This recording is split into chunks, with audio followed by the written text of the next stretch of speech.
ዛሬ እንግዲህ ሙስሊምም ክርስቲያንም ፕሮቴስታንትም ለየትኛውም ሃይማኖት የሚሆን በህይወታችሁ እዚህ ምድር ላይ ያላችሁ በጣም ጸልያችሁ ጸሎታችሁ በብርሃን ፍጥነት በቶሎ መልስ ይዞ ወደ እናንተ እንዲመጣ የምትፈልጉ ከሆነ መጠቀም የሚገባቸው የሚገራርሙ መንገዶች አሉ። ለኔም በህይወት የሰሩልኝ ከመጽሐፍ ቅዱስም ከኦሪትም እስከ ራእይ ድረስ ብታነቡ ያሉ በጣም መሰረታዊ በጣም በሚገርም ሁኔታ እናንተ ካደረጋችሁ ህይወታችሁ ላይ ዛሬውኑ ለውጥ የምታዩባቸውን የሚገራርሙ ሀሳቦች እነግራችኋለሁ። እስከ መጨረሻው ድረስ ተከታተሉ። በዚህ ምድር ላይ እግዚአብሔር ከሰጠን በጣም ትልቅና ከእግዚአብሔር ጋር ከምንገናኝበት በጣም ትልቅ ነገር ጸሎት ነው። እኛ ወደዛ የምንሄድበት አንድ ድልድይ እኛ ከእግዚአብሔር ጋር የምናወራበት። እኔ ለምሳሌ ከእናንተ ጋር የማወራው በቋንቋ ነው። ከአፌ የሆነ ነገር ይወጣል። ያንን ነገር እናንተ ትሰማላችሁ። በዛ ነገር እንግባባለን። ሰውና እግዚአብሔር የሚግባባበት ሰው መናገርም ባይችል ከእግዚአብሔር ጋር የሚገናኝበት የሚግባባበት ብዙ ነገር ቢኖረው በጣም ዋነኛውና መሰረታዊው ትልቁ አንድ ነገር ጸሎት ነው። ሰውም ደግሞ በህይወቱ የፈለጋቸውን ነገሮች የሚያሳካባቸው በጣም ትልቅ ፓወር ያለው ነገር አንድ ነገር ቢኖር ጸሎት ነው። አንዳንድ ሰዎች ይለምናሉ፣ ለምነው ልመናቸው አይሰማም። አንዳንድ ሰዎች ይለምናሉ፣ ልመናቸው ይሰማል፣ ግን ዘግይቶ ነው የሚደርሰው።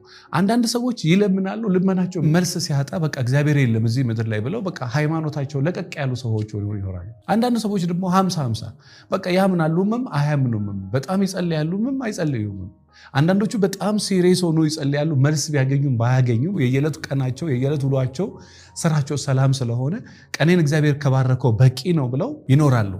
በጣም በሚገርም ሁኔታ ለምንድን ነው አንዳንድ ሰዎች ልክ ጸልየው በብርሃን ፍጥነት ጸሎታቸው ወዲያው ይሰማል? አንዳንድ ሰዎች ደክመው እንኳን መልሳቸው አይመጣም። እንግዲህ ጸሎትን የጸሎት ሳይንስ ብዬ ልናገረው አልችልም። ነገር ግን ይሄ ዘርዘር ባለ መንገድ ግልጽ በሆነ አማርኛ ለሁላችን በምንረዳው መንገድ ልክ ስናወራ ሰው ልጅ የመጀመሪያውም የመጨረሻው በህይወት ዘመኑ ማስተካከል ይሄን ነገር ከቻለ ህይወቱን ከሆነ መንገድ ወደ ሆነ መንገድ የሚያደርስ አንድ ነገር አለ።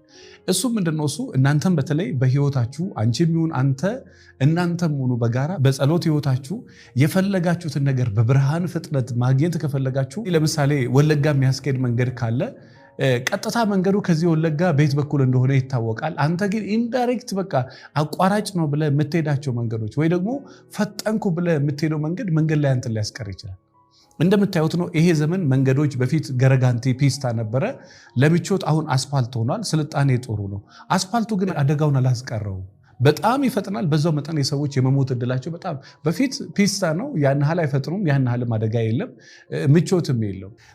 አንድ የሆነ የጸሎት ህይወት ያለው ሰው አንዳንዶቹ እየተሰሙ አንዳንዶቹ የማይሰሙበትን የጓደኛው ተሰምቶ እሱ የማይሰማበትን ለምሳሌ መጽሐፍ ቅዱስ ላይ የነነዌ ሰዎች በ3 ቀን ጸሎት ሊበላቸው የደረሰ እሳት